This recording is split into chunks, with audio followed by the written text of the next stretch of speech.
Hello friends, welcome to Pompi's kitchen. Friends, আজ আমি তোমাদের সাথে বাঁচা মাছের ঝোলের রেসিপি দেখাবো। টমেটো আর আলু দিয়ে বানিয়েছি, খুবই দুর্দান্ত হয়েছে। ফ্রেন্ডস, তোমাদের যদি এই রেসিপিটি ভালো লেগে থাকে তাহলে তোমরা আমার চ্যানেলটিতে গিয়ে প্লিজ লাইক করো, কমেন্ট করো, শেয়ার করো আর সাবস্ক্রাইব করে সবসময় তোমরা আমার পাশে থাকবে। খুবই হেলদি একটা বাঁচা মাছের ঝোলের রেসিপি, এই গরমে একটি পারফেক্ট মাছের ঝোলের রেসিপি। তাহলে চলো এবার স্টার্ট করি। ফ্রেন্ডস, প্রথমে আমি কড়াই বসিয়ে গরম করে নিয়েছি, তাতে 1/4 কাপ সরষের তেল দিয়েছি। দিয়ে আমি বাঁচা মাছগুলো ভালো করে কেটে নুন আর হলুদ মেখে রেখেছিলাম। এবার মাছগুলো আমি এক এক করে তেলের মধ্যে ভেজে তুলে নেব। ফ্রেন্ডস, মাছগুলো আমি খুব কড়া করে ভাজবো না, একটু হালকা করে ভেজে তুলে নিচ্ছি।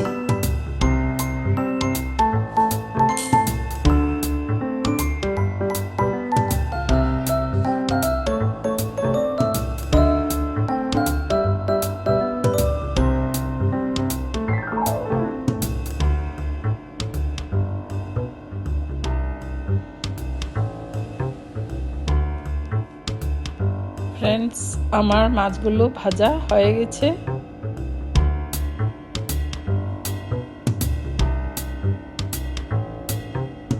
খুবই কম তেল, কম মশলা দিয়ে আমি বানিয়েছি।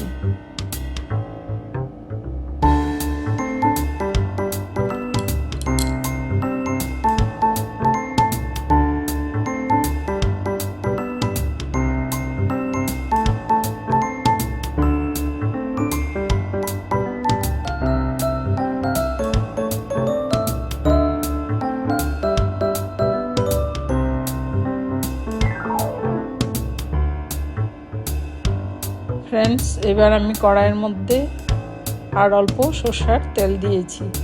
দিয়ে আমি আলু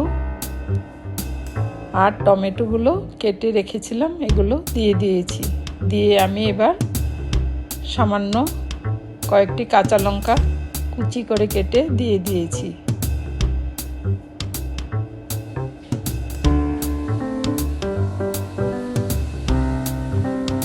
এবার 1/2 টেবিল স্পুন গোটা জিরে আর নুন হলুদ দিয়ে আমি ভালো করে ভেজে নেব।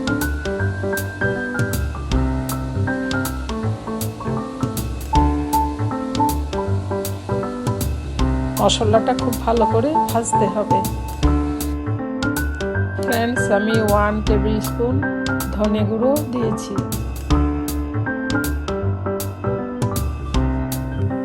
হ্যালো ফ্রেন্ডস, এবার আমি মশলাটা ভালো করে ভেজে নিচ্ছি। মশলা এবার আমি 5 ফোড়নের 1/4 টেবিল স্পুন আমি সামান্য একটু ক্রাশ করে দিয়ে দিয়েছি। এবার আর কিছুক্ষণ ভেজে আমি 2 কাপের মতো জল দিয়ে দিয়েছি। দিয়ে এবার জলটা ভালো করে সেদ্ধ হয়ে আসলে আমি 2 এলাচ থেতো করে দিয়ে দিয়েছি। এবার আমি ভেজে রাখা মাছগুলো ঝোলের মধ্যে দিয়ে দিয়েছি।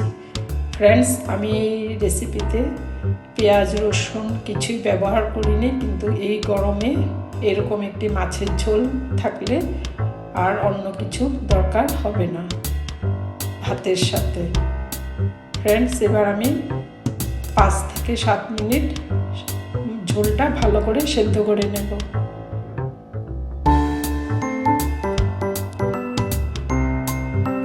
ফ্রেন্ডস, আমার চ্যানেলে বিভিন্ন ধরনের মাছের ঝোলের রেসিপি দেওয়া আছে, তোমরা চাইলে এক এক করে ট্রাই করতে পারো। খুবই কম তেল, কম মশলা দিয়ে বানানো এই মাছের ঝোলের রেসিপিগুলো। ফ্রেন্ডস, তোমরা এতক্ষণ আমার সাথে থাকার জন্য তোমাদের সবাইকে অসংখ্য ধন্যবাদ। এবার আমি উপর থেকে একটু ধনেপাতা কুচি দিয়ে দিয়েছি।